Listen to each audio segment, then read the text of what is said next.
बंधु माने जड़े सरकारी स्कूल शिक्षयित्री सकाळु सकाळु निज घरर सबु काम सारी 9टा बेलू स्कूल ले पिलांको पढ़िया पाई पहुंची जाउछंती।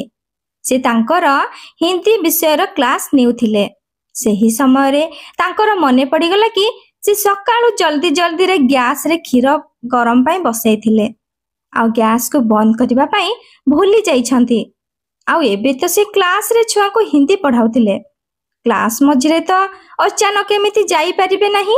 सेथिपाई से स्कूल जने पियन को डाकिले आउ ताकू निज घरर चाबी देई कहिले कि बोध हुए मु आज मोर घरर गैस चूल्हा जळै देई आसीछि।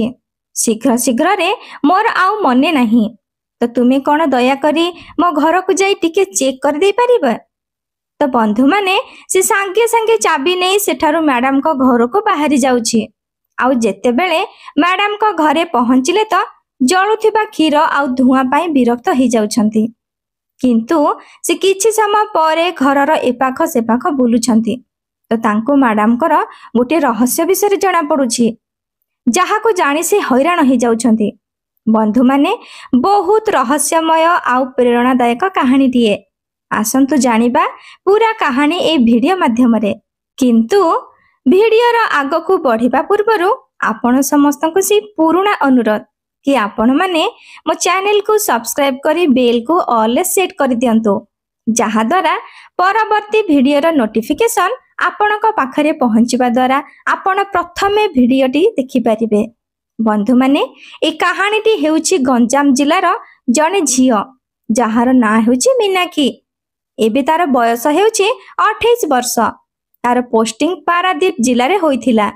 से जेउ स्कूल को पढ़िया पाई जाउथिला से स्कूल ठारू पाखापाखी 5 ରୁ 6 किलोमीटर दूर रे गोटे भड़ा घर नहीं रहुथिला। आउ सबुदिन निज स्कूटी रे स्कूल को जिबा आसिबा करुथिला। गोटे दिन से तरबर होई स्कूल आसुछंती। स्कूल आसिबा परे तांकर मने पड़ी जाउछि कि बोध हुए से गैस चूल्हा को जाली देई छाड़ी आसिछंती। आउ सांगे सांगे से स्कूल पियन को डाकुछंती जहार ना हेउची अरुण कुमार। ताको सब कथा कहिले प्लीज तुमे बे मो घर को जाई परिबो। बंधु माने से भी सांगे सांगे मैडम को हाथरू चाबी नहीं मोटरसाइकिल ले मैडम को घरे पहुंची गला। पहुंचिला परे से ताला खोलिला। आउ से जेमिति ही कबाट खोली भीतर को जाउची त देखिला कि सतरे रोसई घरे गैस जळुथिला। आउ गैस उपरे गोटे क्षीर पात्र रखा जाइथिला जहा कि एबे जळी कला पड़ी जाइथिला। क्षीर जळिबार आउ धुआं रे पूरा घर गंधरे भर्ती होई रहिथिला। से सांगे सांगे रूम रो झरका खोली देला। कबाट तो प्रथमरो खोला थिला। किछि समय परे जेते बेले सबु धुआं बाहर को चली गला तो आ गंध भी कमी जाउछि तो से एबे रूम रो एपाख सेपाख को टिके नजर बुलेबारे लागिला। तो रूम रो कंडीशन देखि आश्चर्य हो जाउछि। से देखिला कि 50-60 हजार जहांकर मासकु दरमा से बहुत साधा सीधारे रहुथिले। रूम रो गोटे कोण रे सिंगल बेड टे पड़ीथिला जेउठी कि गोटे पतला बेडशीट टे पका होइथिला। आउ किछि डेली पिंधुथिबा कपड़ा टंगा होइथिला। गोटे काठर रेक रखा जाइछि आउ सेथिरे प्रसिद्ध लेखकंक बही रखा जाइथिला।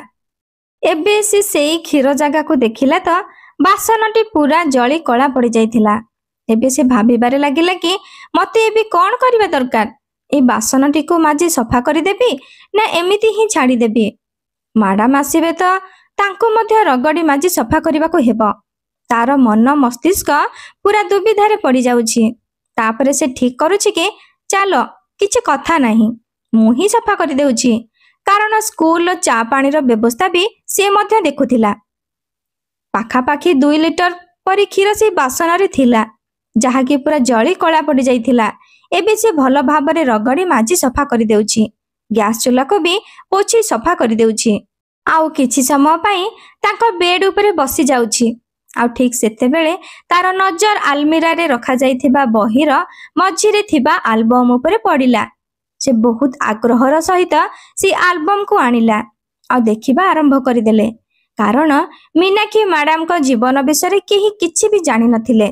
से स्कूल टीचर आ स्टाफ मानक सहित बहुत कम कथबार्ता करती। आउ जेउ स्थान रे घर भड़ा नहीं रहुथिले तांको आख पाख पड़ोसी मानक सहित भी तांकर कौनसी मिलामिशा नथिला। ତାଙ୍କର ଯାହା କିଛି ବି କାମ ରହୁଥିଲା ସବୁ ନିଜେ ହିଁ କରନ୍ତି। ସେ ଯେତେବେଳେ ଫଟୋ ଆଲବମକୁ ଗୋଟେ ପରେ ଗୋଟେ ଆଡ଼େଇ ଦେଖୁଥିଲେ ତ ହଠାତ୍ ତା ନଜର ଯେଉଁ ଫଟୋ ଉପରେ ପଡ଼ିଲା ତାକୁ ଦେଖି ସେ ଆଶ୍ଚର୍ଯ୍ୟ ହୋଇଗଲା। ପ୍ରାୟ 6 ବର୍ଷର ପୁରୁଣା ଆଲବମ୍ ଥିଲା। ଆଉ ଫଟୋରେ ମୀନାକ୍ଷୀ ବହୁତ ସୁନ୍ଦର ଦେଖାଯାଉଥିଲା। ଯେତେବେଳେ ତାଙ୍କ ବୟସ 20ରୁ 22 ବର୍ଷ ଥିଲା ସମୟରେ ସେ ବହୁତ ସୁନ୍ଦର ଦେଖାଯାଉଥିଲା। ଆଉ ଫଟୋରେ ତାଙ୍କ ସହିତ ଜଣେ ପୁଅ ବି ଥିବାର ସେ ଦେଖିଲା। ସେ ପୁଅଟି ସହିତ ମୀନାକ୍ଷୀର ବହୁତ ଫଟୋ ଥିବାର ସେ ଦେଖିଲା। ସବୁ ଫଟୋ ଗୁଡ଼ିକରେ ସେ 2 ଜଣ ବହୁତ ନିକଟତର ଥିବାର ଦେଖିଲା। ସେମାନଙ୍କୁ ଦେଖିଲେ ଏପରି ଅନୁଭବ ହେଉଥିଲା କି ସେଇ 2 ଜଣ ଯେମିତି କପଲ ନହେଲେ ବୟଫ୍ରେଣ୍ଡ ଆଉ ଗର୍ଲଫ୍ରେଣ୍ଡ ପରି ବହୁତ ଖୁସି ଥିବାର ଦେଖାଯାଉଥିଲେ। ଅରୁଣ କୁମାର ପୁରା ଆଲବମକୁ ଦେଖି ନେଉଛି ଆଉ ବହୁତ ଭାବନାରେ ପଡ଼ିଯାଉଛି କି ଇଏ ହେଉଛି ଏଇ ମୀନାକ୍ଷୀ। ବନ୍ଧୁମାନେ, ଏବେ ଅରୁଣ କୁମାରକୁ ଆସିବାର ବହୁତ ସମୟ ହୋଇଯାଇଥିବାରୁ ସେ ଆଲବମକୁ ସେଇଠି ହିଁ ରଖିଦେଉଛି ଯେଉଁଠାରୁ ସେ ଆଣିଥିଲା। ପୁଣି ରୁମ୍ରୁ ବାହାରି କବାଟରେ ଭଲସେ ତାଲା ଲଗେଇ ସ୍କୁଲ ଯାଉଛି। ଆଉ ମ୍ୟାଡାମଙ୍କ ପାଖରେ ପହଞ୍ଚିଲା ପରେ ମ୍ୟାଡାମ ପଚାରିଲେ କି କ'ଣ ହେଲା। ସେ କହିଲା, କ'ଣ ଆଉ ହେବ ମ୍ୟାଡାମ, ଆପଣଙ୍କର ଯେଉଁ ଡର ଥିଲା ସେଇଆ ହିଁ ହେଲା। ଗ୍ୟାସ ଚୁଲା ଜଳୁଥିଲା ଆଉ ସବୁ କ୍ଷୀର ପୋଡ଼ିଗଲା। ପୁରା ରୁମ୍ରେ କ୍ଷୀର ପୋଡ଼ିବାର ଗନ୍ଧ ଆସୁଥିଲା। ଯଦି ଠିକ୍ ସମୟରେ ଆପଣଙ୍କର ମନେ ପଡ଼ିନଥାନ୍ତା ତ ତାହେଲେ କ'ଣ ହୋଇଥାନ୍ତା। ଏବେ ବନ୍ଧୁମାନେ ଅରୁଣ ମୀନାକ୍ଷୀ ମ୍ୟାଡାମଙ୍କ ହାତରେ ଚାବି ଦେଇ 2 ଜଣ ନିଜ ନିଜ କାମରେ ଲାଗିଗଲେ। ଆଉ ସ୍କୁଲ ଛୁଟି ହେବା ପରେ ମୀନାକ୍ଷୀ ଯେତେବେଳେ ନିଜ ଘରକୁ ଗଲା ତ ଦେଖିଲା କି ସବୁ କିଛି ପୂର୍ବରୁ ହିଁ ସଫା କରି ଦିଆଯାଇଛି। ସେ ସବୁ କିଛି ଦେଖି ବ୍ୟସ୍ତ ହେଇଯାଉଛି। ସେ ତ ରାସ୍ତାରେ ଆସିବା ସମୟରେ ଏଇଆ ଭାବି ଭାବି ଆସୁଥିଲା କି ଆଜି ତ ବାସନ ପୋଡ଼ି ପୁରା ଭାବରେ କଳା ପଡ଼ିଯାଇଥିବ, ମୋତେ ବହୁତ ରଗଡ଼ି ମାଜିବାକୁ ହେବ। କିନ୍ତୁ ଅରୁଣ ତ ପ୍ରଥମରୁ ସବୁ କାମକୁ ବହୁତ ଭଲ ଭାବରେ ସଫା କରିଦେଇଥିଲା। ପରଦିନ ଯେତେବେଳେ ମ୍ୟାଡାମ ସ୍କୁଲ ଗଲେ ତ ଅରୁଣକୁ ତାଙ୍କ ପାଖକୁ ଡାକିଲେ। ତୁମେ ଏତେ ପରିଶ୍ରମ କ'ଣ ପାଇଁ କଲ? ତୁମକୁ ବାସନ ମାଜିବା କି ସଫା କରିବାର କ'ଣ ଆବଶ୍ୟକ ଥିଲା? ତ ଅରୁଣ କହିଲା କି ମ୍ୟାଡାମ କିଛି କଥା ନାହିଁ, କ'ଣ ହେଲା, ମୋର ତ କାମ ହିଁ ସେଇଆ। ତାକୁ ଆପଣ ମାଜିଥାନ୍ତେ, ଆପଣଙ୍କୁ ବହୁତ ପରିଶ୍ରମ କରିବାକୁ ପଡ଼ିଥାନ୍ତା, ଆଉ ମୁଁ ସଫା କରିଦେଲି।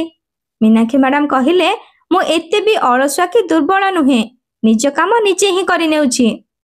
ତାପରେ ଅରୁଣ ମ୍ୟାଡାମକୁ ପଚାରିଲା କି ଆପଣ ଆଜି ଗ୍ୟାସ ଚୁଲା ବନ୍ଦ କରି ଆସିଛନ୍ତି ତ? ମୀନାକ୍ଷୀ ହସିଦେଲା ଆଉ କହିଲା କି ଆରେ ମୁଁ ଏତେ ବି ଭୁଲକର ନୁହେଁ, ବାସ୍ କାଲି ତ ମୁଁ ଆଉ କିଛି କଥା ଭାବି ଅନ୍ୟମନସ୍କ ଥିଲି, ସେଥିପାଇଁ ଗ୍ୟାସକୁ ବନ୍ଦ କରିବା ଭୁଲି ଯାଇଥିଲି। ଆଉ ତୁମକୁ ବହୁତ ବହୁତ ଧନ୍ୟବାଦ। ଏବେ ସାଙ୍ଗମାନେ ଅରୁଣକୁ ଟିକେ ସୁଯୋଗ ମିଳିଗଲା କି ତାଙ୍କୁ କିଛି ପଚାରିବା ପାଇଁ। ଆଉ ସେ ବହୁତ ଉତ୍ସାହିତ ହେଉଥିଲା କି ତାଙ୍କ ଜୀବନ ବିଷୟରେ ଜାଣିବା ପାଇଁ। ତ ସେ କହିଲା କି ମ୍ୟାଡାମ, କାହାର ଭାବନାରେ ଏତେ ବି ହଜିଯିବା କଥା ନୁହେଁ କି କେହି କାହାର ଆମକୁ ଛାଡ଼ିଯିବା କି ଆମଠାରୁ ଦୂରେଇ ଗଲେ ଆମ ଜୀବନ ଶେଷ ହୋଇଯାଏ ନାହିଁ। ଏବେ ମୀନାକ୍ଷୀ ଅରୁଣର ଏଇ କଥା ଶୁଣିଲା ତ ଆଶ୍ଚର୍ଯ୍ୟ ହୋଇଯାଉଛି। ପ୍ରକୃତରେ ଇ କ'ଣ କହିବା ପାଇଁ ଚାହୁଁଛି। କିନ୍ତୁ ସେହି ସମୟରେ ବେଲ୍ ବାଜିଲା ଆଉ ମ୍ୟାଡାମଙ୍କ କ୍ଲାସର ସମୟ ହୋଇଗଲା। ସେ ନିଜ କ୍ଲାସକୁ ଚାଲିଗଲେ ଆଉ ଅରୁଣ ମଧ୍ୟ ନିଜ କାମରେ ବାହାରି ଯାଉଛି। କିନ୍ତୁ ଯେତେବେଳେ ଲଞ୍ଚ ଟାଇମ୍ ହେଲା ତ ଲଞ୍ଚ ପର ସମୟଠାରୁ ମ୍ୟାଡାମଙ୍କର ଖାଲି ଥାଏ। ସେ କ୍ଲାସ ଟିଚର ଥିବାରୁ ସେ ରେଜିଷ୍ଟର ଆଉ ଅଫିସର କାମ ମଧ୍ୟ କରିଦିଅନ୍ତି। ତାଙ୍କୁ ଗୋଟିଏ ରୁମ୍ ମଧ୍ୟ ମିଳିଥିଲା। ସେ ନିଜ ରୁମ୍ରେ ବସି ନିଜ କାମ କରୁଥିଲେ। ଯେତେବେଳେ ଅରୁଣ ମ୍ୟାଡାମକୁ ଚା ପାଣି ଦେବା ପାଇଁ ରୁମ୍କୁ ଚାଲି ଆସୁଛି, କାରଣ ତାର ଏଇଆ ହିଁ କାମ ଥିଲା। କିନ୍ତୁ ସେ ଆଜି ବହୁତ ଭୟଭୀତ ଥିଲା ପରି ଜଣାପଡ଼ୁଥିଲା କି ଜଣା ନାହିଁ ମ୍ୟାଡାମ ମୋ ବିଷୟରେ କ'ଣ ସବୁ ଭାବୁଥିବେ ଆଉ ମୋତେ କ'ଣ ସବୁ କହିବେ। କାରଣ ସକାଳେ ଯେଉଁ ସବୁ କଥା କହିଥିଲେ ଆଉ ମୋ ଉପରେ ସେ ରାଗି ନଥାନ୍ତୁ, ଏଇଆ ଭାବି ସେ ରୁମ୍ ଭିତରକୁ ଯାଉଛି। ଆଉ ଯେମିତି ହିଁ ଚା ପାଣି ଟେବୁଲ ଉପରେ ରଖିଦେଇ ଯିବା ପାଇଁ ବାହାରୁଛି ତ ମ୍ୟାଡାମ ତାକୁ ଅଟକାଇ ଦେଲେ। କହିଲେ କି ଅରୁଣ ରହିଯାଅ ଆଉ ଏଇଠି ଚେୟାର ଉପରେ ମୋ ପାଖରେ ବସିଯାଅ। ଆଉ ପଚାରିଲେ କି ଏବେ ତୁମେ ମୋତେ କୁହ କି ସକାଳେ ମୋତେ କ'ଣ କହିବା ପାଇଁ ଚାହୁଁଥିଲ? ମୁଁ କିଛି ବୁଝିପାରିଲି ନାହିଁ। ଆଉ ଏମିତିରେ ବି ତୁମେ ମୋ ବିଷୟରେ କ'ଣ ହିଁ ଜାଣିଛ? ତ ଅରୁଣ ଡରି ଡରି କହିଲା କି ମୋତେ କ୍ଷମା କରିଦେବେ ମ୍ୟାଡାମ, କିନ୍ତୁ ମୁଁ କାଲି ଆପଣଙ୍କ ପୁରୁଣା ଫଟୋ ଆଲବମ୍ ଦେଖିଥିଲି ଆଉ ସେଥିରେ ମୁଁ ଆପଣଙ୍କୁ ଯେମିତି ଦେଖିଲି ଆପଣ ବିଲକୁଲ ବି ସେମିତି ରହୁନାହାନ୍ତି। ଆଉ ଏମିତି ବି ବିଲକୁଲ ଲାଗୁନାହାନ୍ତି। ସେ କହିଲା କି କାହାର ଅଲଗା ହୋଇଯିବା ଆଉ କେହି ଦୂରେଇ ଗଲେ କି ଛାଡ଼ିକି ଚାଲିଗଲେ ଆମ ଜୀବନ ତ ସରିଯାଏ ନାହିଁ। ସେ ତ ଅନ୍ୟ କାହା ସହିତ ଥିବ ଆଉ ସେ ନିଜ ଜୀବନକୁ ବହୁତ ଆରାମରେ ଏନ୍ଜୟ କରୁଥିବ। ଆଉ ଆପଣ ତାଙ୍କ ଭାବନାରେ ଏମିତି ମନ ଦୁଃଖ କରି ଏତେ ଉଦାସ ରହୁଛନ୍ତି। ବନ୍ଧୁମାନେ ଏବେ ମୀନାକ୍ଷୀ ଏଇ କଥା ଶୁଣିବା ପରେ ବହୁତ ଭଲ ଭାବରେ ବୁଝିଗଲା କି ଅରୁଣ କଣ କହିବା ପାଇଁ ଚାହୁଁଛି। ବନ୍ଧୁମାନେ ଏବେ ସେ କାନ୍ଦିବାରେ ଲାଗୁଛି ଆଉ କାନ୍ଦି କାନ୍ଦି କହିଲା କି ଅରୁଣ, କାଶ ସେ ମୋତେ ଭୁଲି ହିଁ ଯାଇଥାନ୍ତେ। କାଶ ସେ ଆଉ କାହା ସହିତ ନିଜ ଜୀବନକୁ ଉପଭୋଗ କରିଥାନ୍ତା।